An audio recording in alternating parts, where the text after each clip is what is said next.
The news of the alien fleet spread across Earth like wildfire. People gathered around screens in homes, offices, and public spaces to watch President Rogers address the world. "My fellow citizens of Earth," she said, her face calm despite the gravity of the situation. "1 hour ago, a fleet of alien ships appeared near Mars. They have demanded our surrender and threatened to attack if we refuse. I want to assure you that we will not bow to these threats." She paused, allowing her words to sink in. "For reasons of global security, I cannot share all the details of our response. But know this: Earth is not defenseless. Stay calm. Follow the instructions of local authorities. And most importantly, have faith in humanity." As the broadcast ended, reactions varied around the world. Some people panicked, rushing to stores for supplies or fleeing cities. Others gathered in churches, mosques, temples, and other places of worship.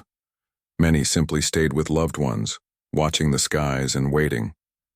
But in hidden facilities around the globe, a different kind of activity was taking place. Deep beneath the Rocky Mountains, Captain Diane Miller stepped out of the elevator into the heart of Aurora Base. The enormous underground complex had been built in secret over 20 years. Its existence was known to fewer than 1,000 people worldwide. Diane walked quickly through the main control room, where dozens of technicians monitored systems. Massive screens showed the alien fleet, still holding position beyond Mars. Other displays tracked Aurora defense systems activating around the world. Admiral Howard stood at the Central Command Station, speaking with General Jackson via secure video link. "All lunar batteries are now online," the general reported. "Orbital platforms are ready but remain in stealth mode. The submarine fleet is in position." "Good," said Admiral Howard. "And the quantum shield?" "Power levels at 97% and rising. Will be at full capacity well before the deadline." Diane approached and saluted. "Captain Miller reporting, sir." Admiral Howard nodded. "Captain, you'll be coordinating our first response when the time comes." He led her to a specialized control station, isolated from the others. A chair sat before a console, unlike any conventional military system. It was designed to interface directly with the operator's neural patterns. "Project Aurora was built around the technology we recovered," Howard explained. "But the weapon systems are keyed to human brain patterns. The aliens could never use them, even if they captured them intact." Diane looked at the neural interface. She had trained on simulators for years, but this would be her first time using the actual system. "Do we know anything more about them?" she asked. Howard shook his head. "Only what we can observe.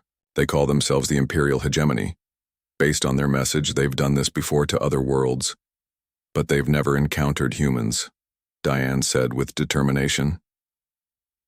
On the bridge of the inevitable conquest, Admiral Vexnar watched the countdown timer. 18 hours remained until the surrender deadline. "What is their response so far?" he asked Commander Zool. "They've made no official reply, Admiral. Their global communication networks are filled with news of our arrival. There appears to be some panic, but their governments are calling for calm." Vexnar nodded, pleased. "The usual reaction. Their leaders are likely debating whether to fight or surrender." A young officer approached with a data tablet. "Admiral, our scans of the planet are complete." Vexnar examined the information. Earth's defenses were exactly as intelligence had reported. Primitive satellites, a small space station, and a handful of military bases. Nothing that could threaten the Imperial fleet. "Their technology level seems inconsistent," the officer noted. "They have advanced communication systems and some impressive power generation facilities, but their weapons and space capabilities are remarkably underdeveloped. Many species develop unevenly," Vexnar said dismissively. "Focus on mapping their military installations and government centers. Those will be our first targets if they resist." "Yes, Admiral.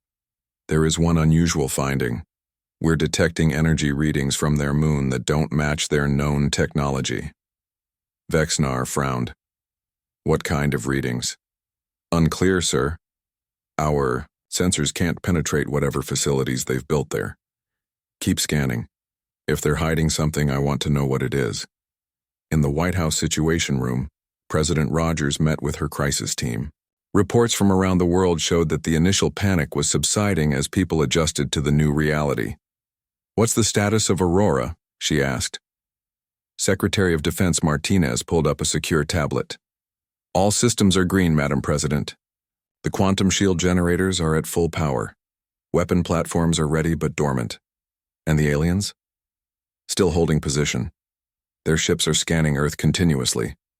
They're paying particular attention to our military bases and government centers." "Let them look," said General Jackson. "Everything they're seeing is what we want them to see." The President turned to Susan Wright, Director of Intelligence. "Have we learned anything new about them?" "Some, Madam President. Analysis of their transmission gives us clues about their physiology. Their vocal patterns suggest they evolved from reptilian ancestors. Based on their ship designs and the way they positioned their fleet, they're highly hierarchical and value order and dominance." "Typical conquerors," muttered the Secretary of State. "Precisely," Wright continued, "and that means they'll follow predictable patterns. If we refuse to surrender, they'll likely target our apparent military capabilities first, then civilian infrastructure to force compliance." "They're in for a surprise," General Jackson said with grim satisfaction. President Rogers looked at each person in the room. "I've prepared our response. We will not negotiate, and we will not surrender. If they attack, we will defend ourselves with everything we have." She turned to her communications director. "Send the message." 16 hours before the deadline, a transmission from Earth reached the Imperial fleet. Admiral Vexnar watched as President Rogers appeared on his view screen. "This is President Samantha Rogers, representing the United Governments of Earth. We have received your demands and considered them carefully. Our response is this: we respectfully decline your offer. Earth is our home and we will not surrender it to anyone. We request that you leave our solar system immediately." The message was brief and direct. No pleading, no negotiation. Vexnar was surprised. Most primitive species begged for terms or at least tried to bargain when faced with Imperial might. They're either very brave or very foolish," Commander Zool observed. "It doesn't matter which," Vexnar replied. "The outcome will be the same." He turned to his weapons officer. "Prepare a demonstration, target their space station. Let's show them the cost of defiance." The weapons officer hesitated. "Sir, we agreed to give them 24 hours. Vexinar's eyes narrowed. "I am altering the terms. They have rejected our generous offer. Now they will learn what happens to those who defy the hegemony." On the main view screen, Earth rotated slowly, peaceful and blue.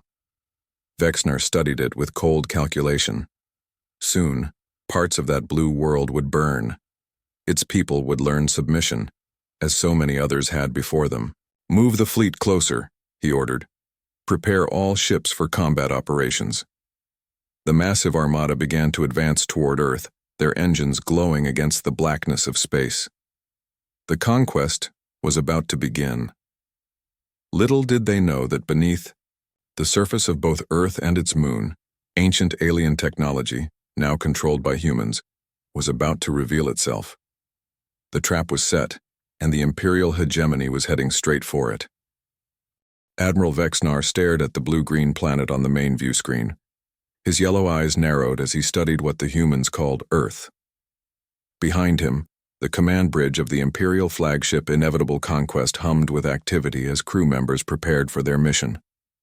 "Such a primitive world," Vexnar said, his scaled fingers tapping on the armrest of his command chair. "And yet they occupy one of the most resource-rich systems in this sector." Commander Zool approached with a data tablet.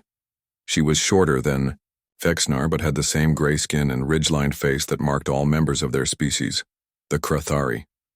"The fleet is ready, Admiral," she said. "All 500 ships are in formation and awaiting your command."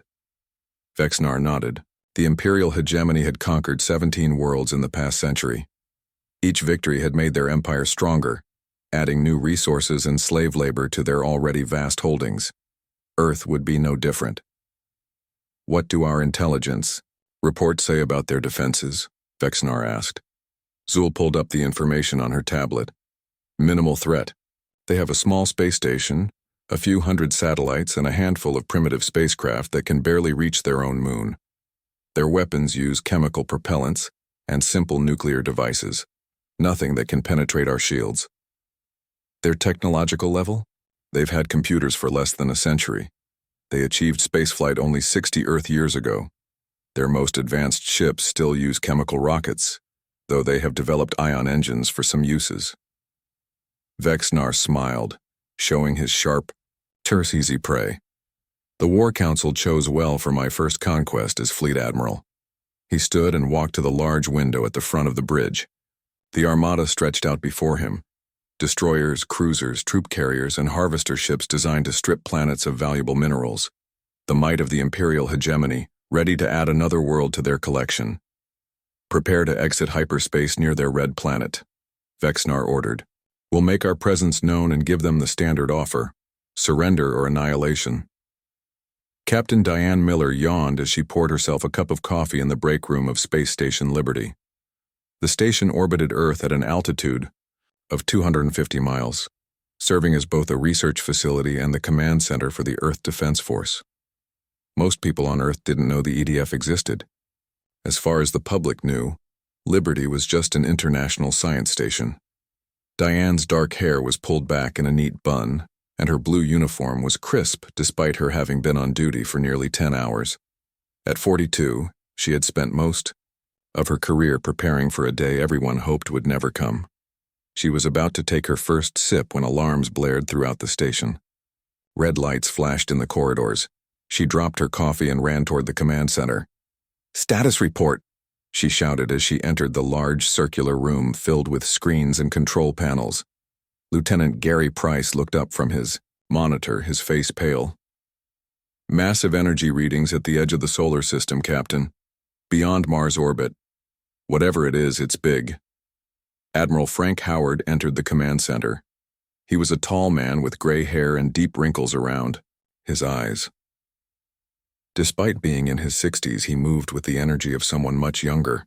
"Show me," he ordered. The main screen switched to a view of space near Mars. At first there was nothing. Then points of light appeared. One, then dozens, then hundreds. "My God," whispered Lisa Bell, the communications officer. Her fingers moved quickly across her console as she tried to make sense of the data. "I'm counting over 500 objects. They're ships, Admiral, alien ships." The room fell silent as they watched the vessels move into formation. The ships were sleek and predatory, with designs unlike anything humans had created. They ranged in size from small craft about the length of a bus to massive vessels that must have been miles long. "They're broadcasting something," Lisa said. "It's being transmitted on all frequencies, in every language on Earth." She pressed a button, and a harsh voice filled the command center. "People of Earth, I am Admiral Vexnar of the Imperial hegemony. Your world has been selected for incorporation into our empire. You have 24 Earth hours to surrender your planet and prepare for occupation. If you resist, we will destroy your military forces and major population centers until you submit. The choice is yours. Survive as our subjects or perish in futile resistance." The message repeated once, then cut off. Admiral Howard's face remained calm, but Diane saw his hands clench into fists.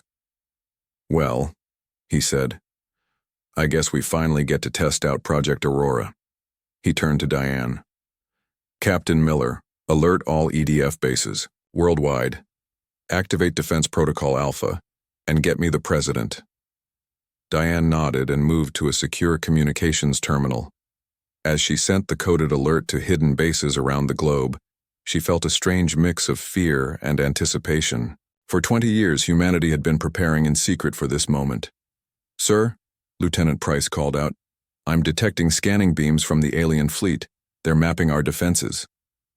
"Let them look," Admiral Howard said with a thin smile.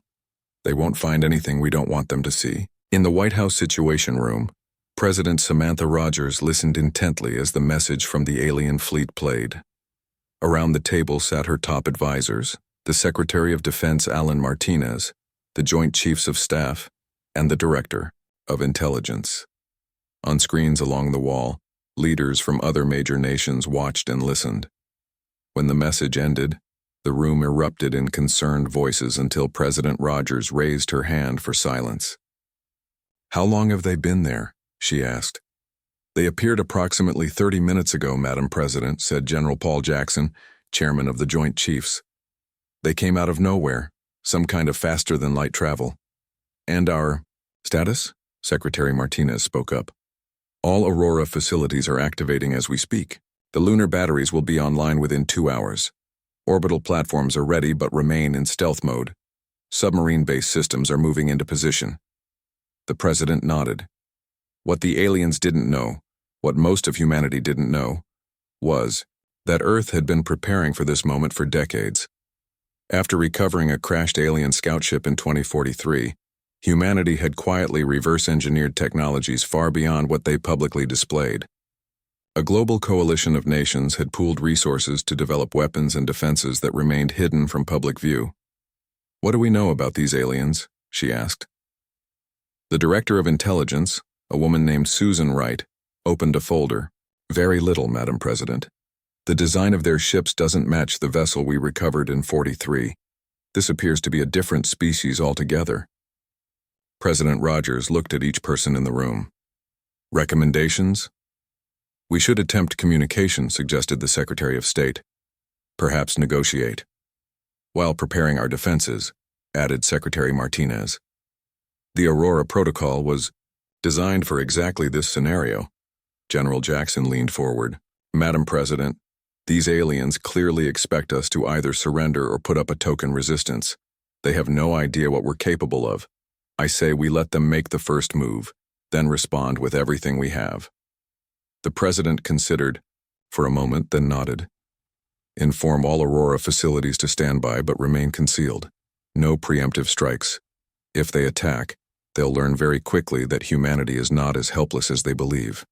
She turned to her communications director. "Prepare an address to the nation. The world needs to know what's happening." She paused, then added, "And prepare our response to the aliens. Tell them we respectfully decline their offer and request they leave our solar system immediately." As the meeting continued, satellite images of the alien fleet appeared on the screens. Hundreds of ships arranged in perfect formation waiting for Earth's answer. They had come expecting an easy conquest. They were about to get the surprise of their lives. Alarms blared throughout Space Station Liberty as the alien fleet approached Earth. The station's sensors detected 60 destroyer-class ships breaking away from the main fleet and moving into attack formation. "They're coming for us first," said Lieutenant Gary Price, watching the tactical display. Admiral Howard's face appeared on the main screen, broadcasting from Aurora Base.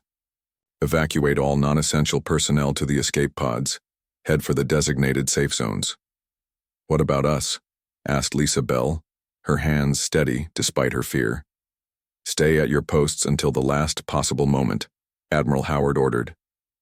"We need to maintain the illusion that this station is our main defense command." Captain Diane Miller's voice joined the transmission. "All Aurora systems are ready, Admiral. Quantum shield at full power. The moment they fire, we can activate." "Good," Howard nodded. "Remember the plan. Let them fire first."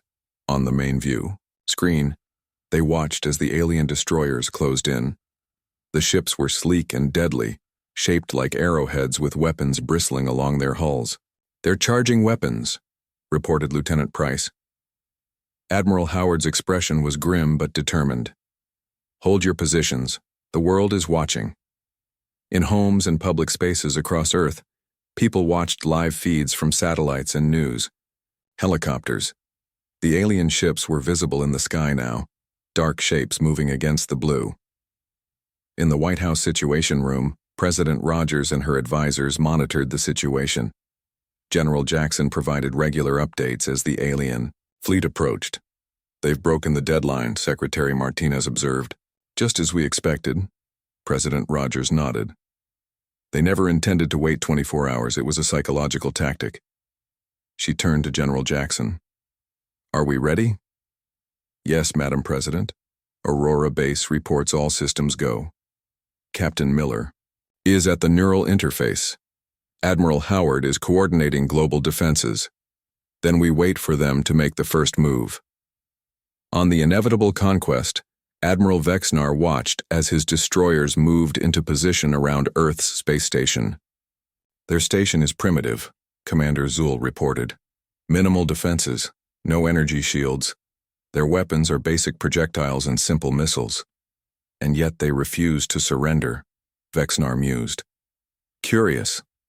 Perhaps they're hoping for mercy. Admiral, there is no mercy in conquest, only submission or destruction. Vexnar straightened in his command chair. Order the destroyers to open fire, destroy their station. Let's show them the futility of resistance. Commander Zool relayed the order. On the view screen, the destroyers fired in unison. Bright beams of energy streaked toward the space station, accompanied by plasma torpedoes that left glowing trails in their wake. Vexnar smiled, anticipating the explosion that would follow. The destruction of their station would break Earth's spirit and lead to a quick surrender.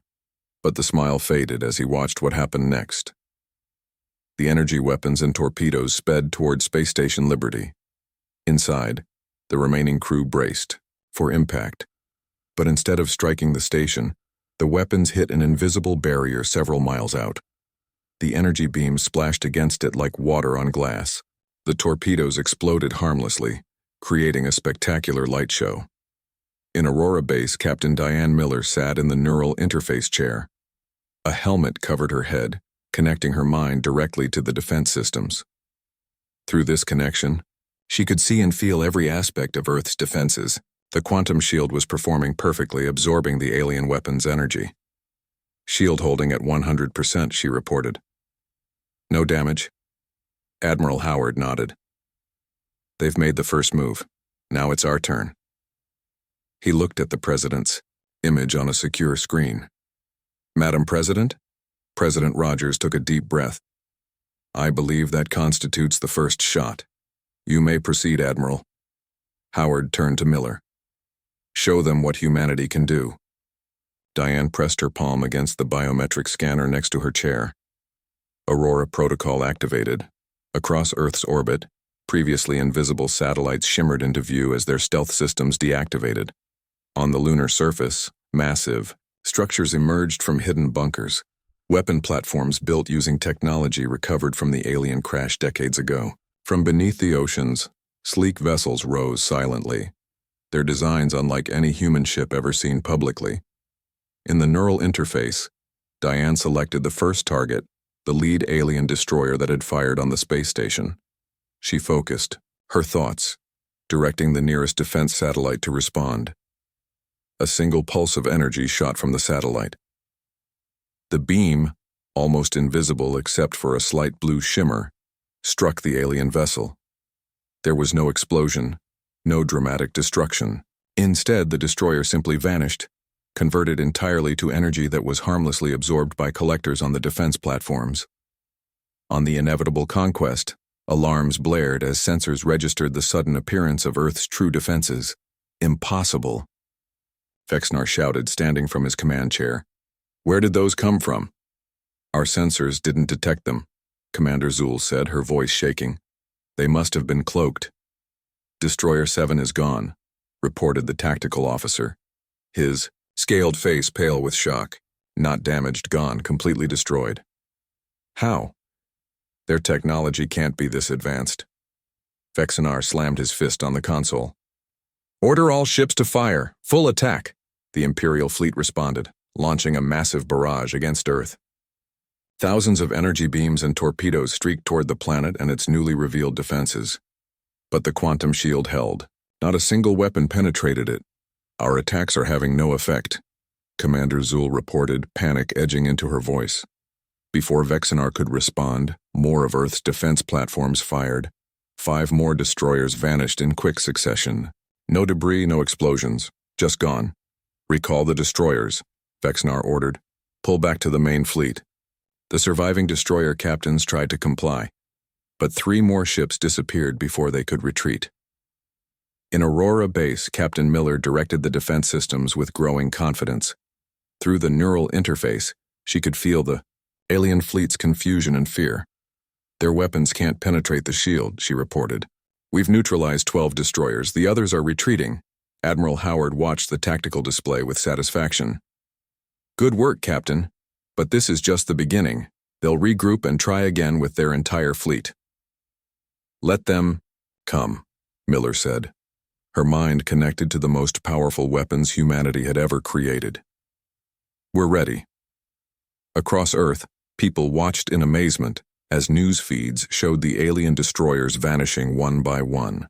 Cheers erupted in streets and homes as they realized humanity was not helpless after all. In the White House, President Rogers allowed herself a moment of relief before addressing her advisors. Phase 1 is complete. Now we move to Phase 2. General Jackson, are our forces ready to engage their main fleet? Yes, Madam President. Defense platforms around Mars are activating now. Good, she nodded. Let's end this quickly, with minimal loss of life, even alien life. We want to show them not just our power but our humanity.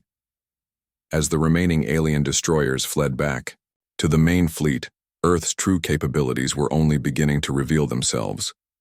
The battle that was supposed to end with humanity's submission was instead becoming the Imperial hegemony's worst nightmare.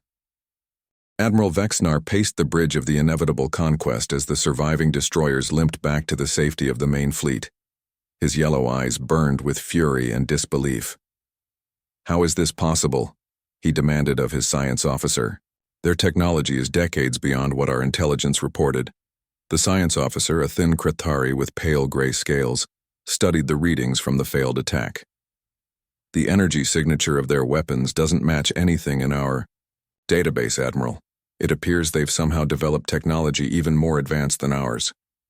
That cannot be. Vexnar slammed his fist on a console. They were supposed to be primitive.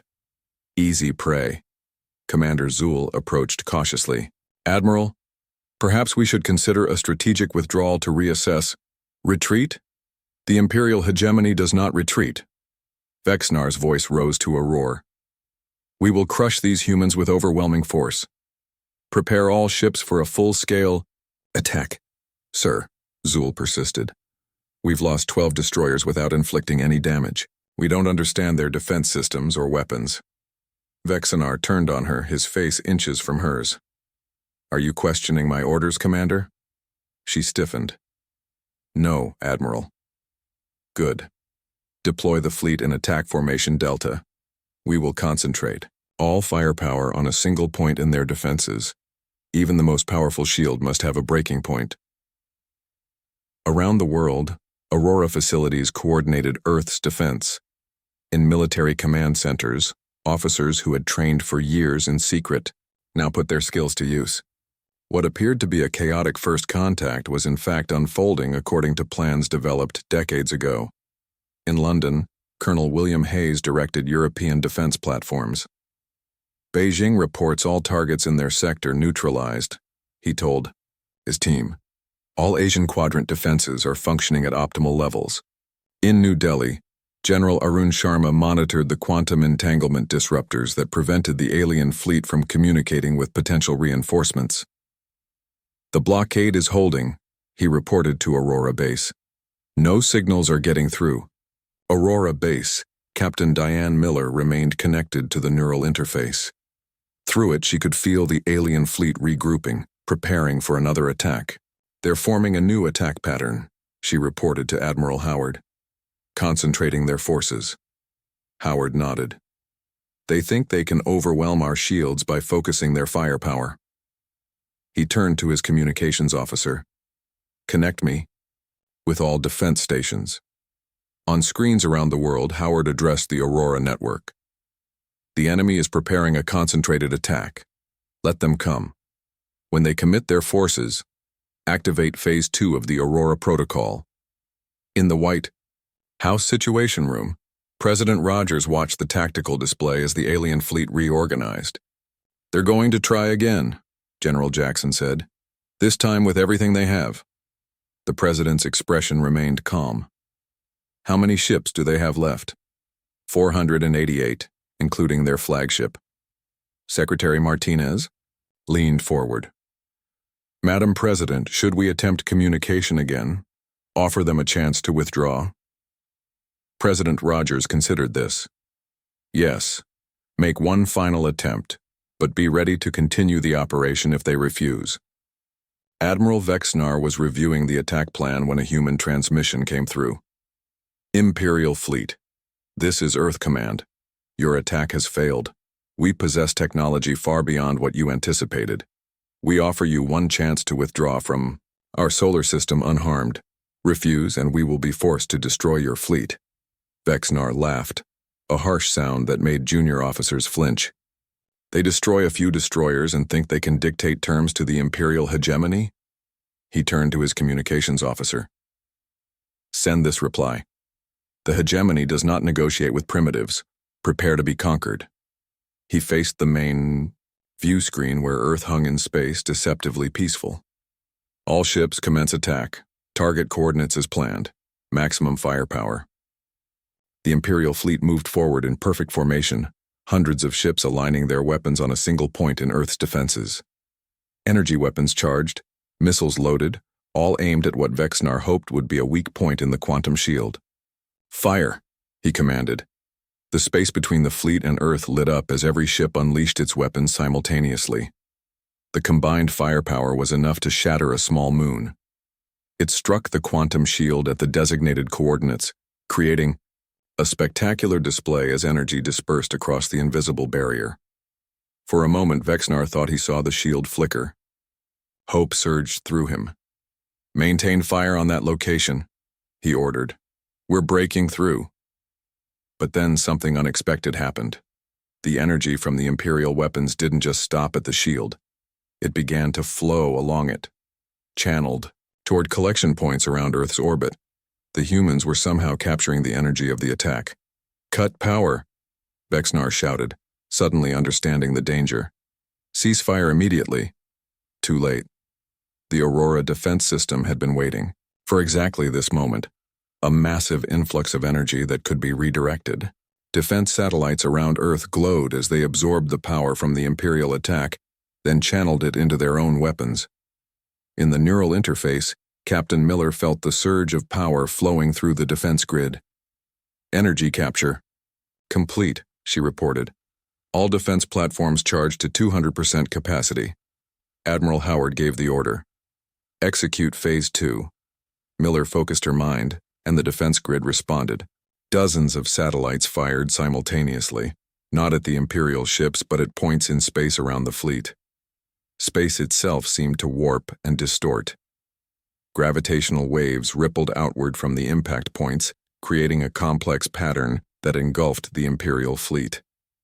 Ships suddenly found themselves unable to maneuver, caught in artificial gravity wells that pulled them in multiple directions. Phase 2. Successful, Miller reported. 80% of enemy fleet immobilized. Howard nodded with satisfaction. Begin targeted neutralization. Focus on weapons platforms and engine systems only.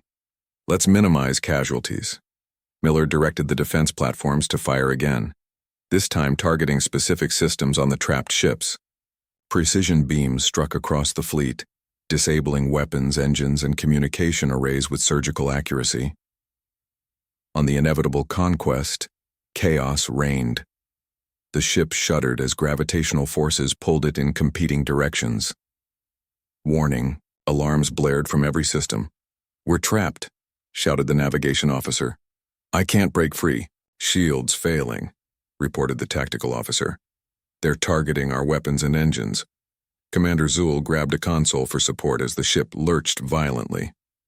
Admiral, we must surrender. We cannot win this battle. Vexnar stared at O, the tactical display in disbelief. His mighty fleet, the pride of the Imperial hegemony, was being systematically disabled by defenses that had been invisible until minutes ago. Ships that had conquered 17 worlds were now helpless, caught in a trap sprung by those he had thought primitive. Before he could respond, the ship rocked again as a precision strike disabled the main engines. Emergency lights flashed on, as primary power failed. All weapons offline, reported the tactical officer. Communications disabled. We're dead in space, Admiral. Vexnar slumped into his command chair. The unthinkable had happened. His perfect record of conquests was shattered.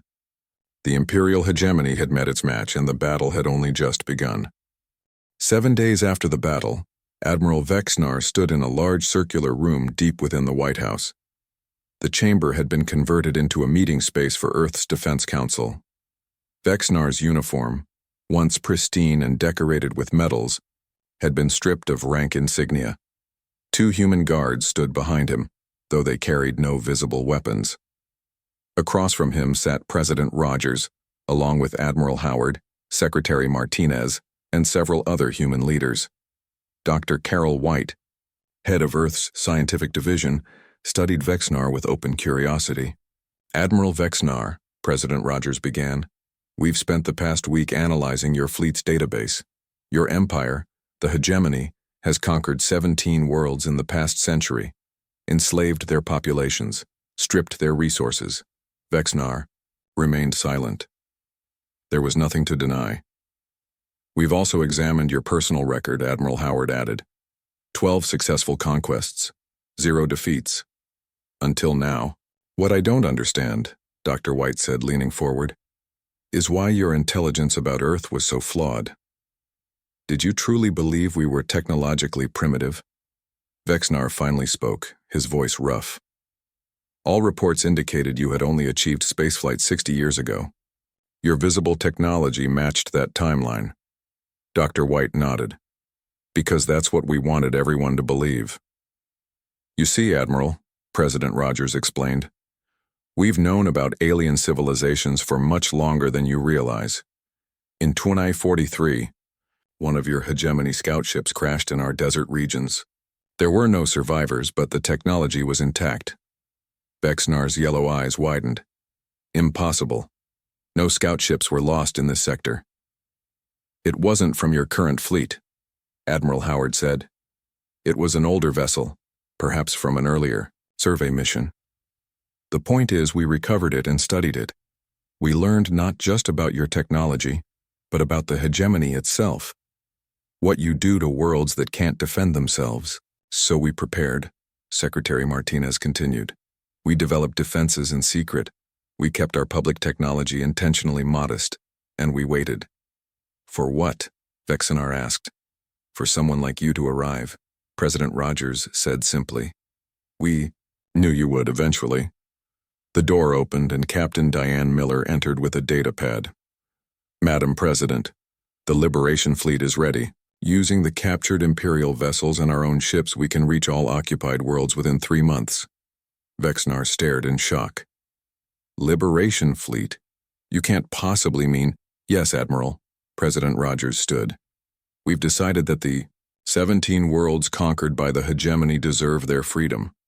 We have the coordinates, we have the means, and now we have the ships. You would declare war on the entire hegemony? Vexnar couldn't believe what he was hearing. Even with your technology, you are one world against an empire. Admiral Howard smiled. An empire that just lost its most powerful fleet without inflicting a single human casualty. Which brings us to your fate, President Rogers said, returning to her seat.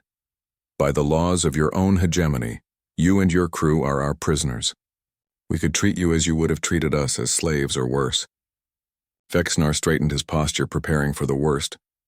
But that's not who we are, she continued.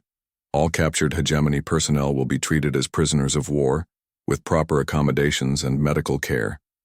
Once our liberation operations are complete, you will be returned to your homeworld. The alien admiral couldn't hide his surprise. You would show mercy? After we came to conquer you? It's not mercy, Admiral. It's humanity, Dr. White said. Something your empire could learn from. 2 weeks later, Captain Miller stood on the observation deck of the USS Freedom, formerly the Imperial flagship Inevitable Conquest. The massive vessel had been repurposed and now led Earth's Liberation Fleet. 50 other captured ships had been similarly converted, their crews replaced by trained human operators who had spent years studying alien technology. Admiral Howard joined her at the viewport. Quite a view, isn't it? Beyond the glass, Earth's true fleet was assembling. Sleek vessels powered by technology far beyond what the hegemony possessed moved into formation around the converted Imperial ships. These were humanity's real spacecraft, hidden in underwater bases and concealed lunar facilities until now. "I never thought I'd see this day," Miller said. "Humans venturing out to distant stars." "Not just venturing," Howard corrected her. "Liberating. Making right what the hegemony made wrong." Miller nodded toward a nearby ship where former Imperial crew members were being transferred. "What about them?" "Most will remain in custody until the operation is complete. Some have volunteered. Information about hegemony defenses in exchange for better terms. A few have even asked to help us." "They switched sides that easily?" Howard shrugged. "Not all of them believed in the hegemony's methods. Some were conscripted from conquered worlds themselves." Miller's datapad chimed with a message. "The President is ready to address the fleet." Screens throughout the ship activated, showing President Rogers standing in the White House. "Citizens of Earth, members of our defense forces and crew of the Liberation Fleet," she began. "Today marks a turning point not just for humanity, but for countless beings across the stars. When the hegemony came to our world, they expected an easy conquest. Instead, they found humanity at its best, prepared, united, and determined. Our first contact with alien life shouldn't have been like this. It should have been peaceful, an exchange of knowledge and culture. But since it wasn't, we will make the most of it. The fleet you see assembling will depart tomorrow on humanity's first mission beyond our solar system. We do not go as conquerors, we go as liberators. The 17 worlds that suffer under hegemony rule will be given a choice: freedom and alliance with Earth or independence to chart their own course. Either way, the chains of the hegemony will be broken." The screen switched to show the assembled fleet, magnificent against the blackness of space. Earth's true power was finally revealed, not just in weapons and shields, but in the principles that guided their use. In a comfortable but secure holding facility, Admiral Vexnar watched the speech on a screen in his quarters. As the transmission ended, he turned to the window that overlooked the Pacific Ocean. The beauty of Earth was undeniable even to his alien eyes. He thought about his homeworld, about the leaders who would soon learn of his failure. They would not understand how one planet could defeat their greatest fleet. They would not comprehend the power humanity had kept hidden. But most of all, they would not expect what was coming next. A force of liberation powered by technology that could not be matched and guided by principles that could not be corrupted. For the first time in his long military career, Vexnar felt something new: doubt about the hegemony's path, and perhaps even hope for a different future. The humans had shown him that true strength came not from conquest, but from protection, not from fear, but from justice. As the sun set over Earth's ocean, Vexnar understood a truth that would soon echo across the stars. The universe had irrevocably changed because humanity had finally emerged onto the galactic stage, and nobody who encountered them would ever make the mistake of underestimating them again.